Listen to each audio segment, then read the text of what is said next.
পাচ্ছ এখানে কত কাঁচা টমেটো রয়েছে। এগুলো পিসেমশাই মাঠে চাষ করেছে, সেগুলোই তুলে নিয়ে এসছে। এরপর এগুলো বাজারে নিয়ে গিয়ে বিক্রি করবে। আর পিসিদের এখানে সবজি চাষ খুব ভালো হয়, যেমন কুমড়ো, বেগুন, গাজর, উচ্ছে। এখানকার মাটি খুব ভালো।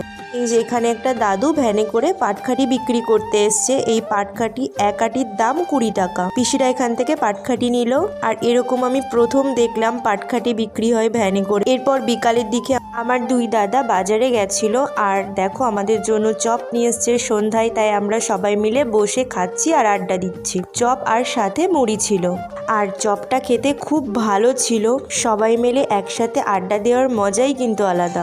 এরপর রাতের দিকে ছোটদিদের বাড়ি খাওয়ার নিমন্ত্রণ ছিল, তাই আমরা দেখো চলে এসেছি।